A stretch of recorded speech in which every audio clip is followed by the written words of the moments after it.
कचर कचर कचर कचर कुछ और दिमाग में नहीं क्या घुसत? एक को के बताओ सा, एक गो। तो हम बताई।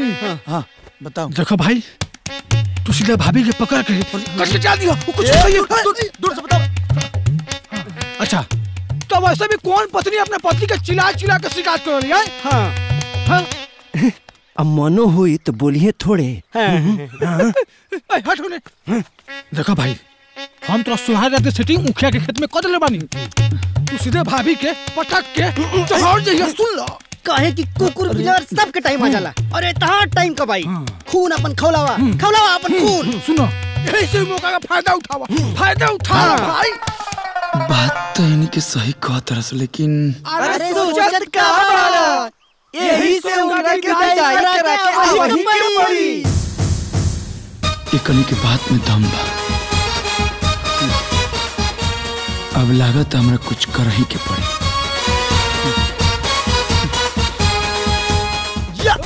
यस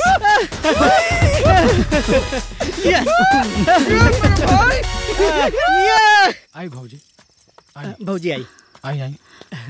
ए जी तू। अरे सवेरे से फोन करत रहनी, रहुआ उठे नहीं ना। ओकरा बाद सीधा सांझी के बुलौनिया पढ़ावे खातिर। अरे वो का बाकी बाबूजी के तबीयत थोड़ा स्वस्थ रहे, यही से दिन में दवाई लिया चल गए नहीं, यही से रात में बुलौनी है। वैसे भी रुआ कले बनी की पढ़ाई में एको दिन गैप ना होके के चाहिए। का दिन और का रात। जीतू, हमने क्या बतानी है? दिन वाला बात याद बा ना? चल ठीक बा, मन लगा के पढ़ लियो। चला ऑल द बेस्ट। आई अरे बेंच कहाँ गई? चौकी? अरे गांव में चोरन के कमी नहीं खे, लागत है बेंचो चोरा के लेके चल गए बॉसन। इससे आज चौकी डाल देनी है, कल बेंच ले ले। अच्छा ठीक बा, जल्दी से पढ़ाई शुरू करे के चाहिए, लेट होता फिर वापस हमके घर भी जाए क्या।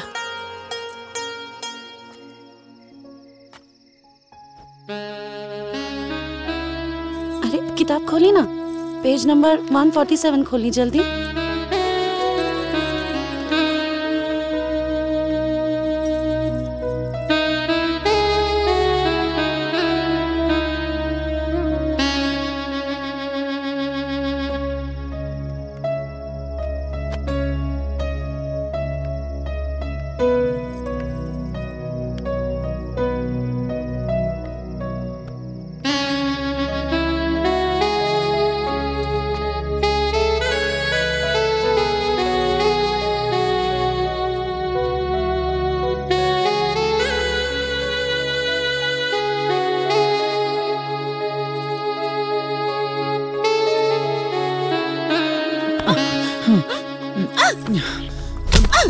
अरे का करो तानी?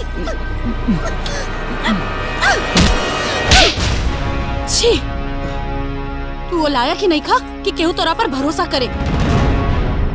हमके तो अपना आप पे शर्म आ रहल बा कि हम तोरा जैसन हैवान के पत्नी हई।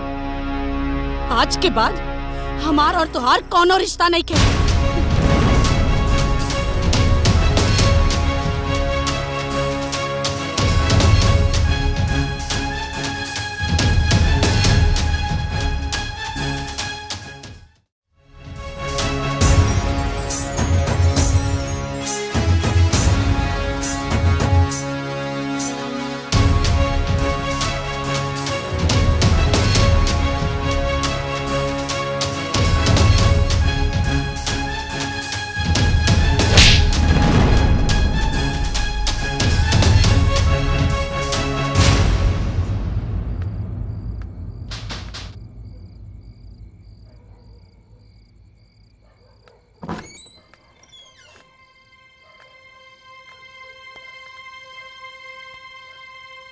का भइल भगना?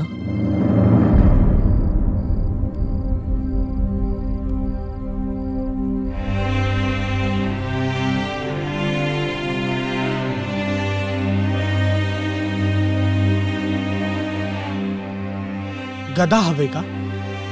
अरे उ लड़की तोर और तोर बाप के प्रतिष्ठा बचावे खातिर इतना बड़ा रिस्क उठा लेलस और ते अपन छिछरापन वो दिखा देलस। कब्बो न सुधर पे थे। मामा जी वो गलती तो हो गई, लेकिन का करी समझे में नहीं के आवत। का करेगा?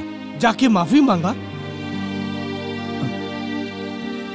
वो हमके माफ करी है? काहे ना करी, तोहरा ले समझदार जरूर बिया।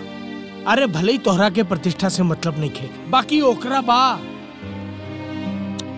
देखा भगना, अगर ईमानदारी और इज्जत से पेश आईबा तो जरूर माफ करी।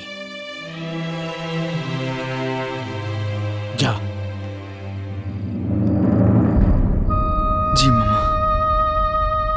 चला जा, खुश रहा।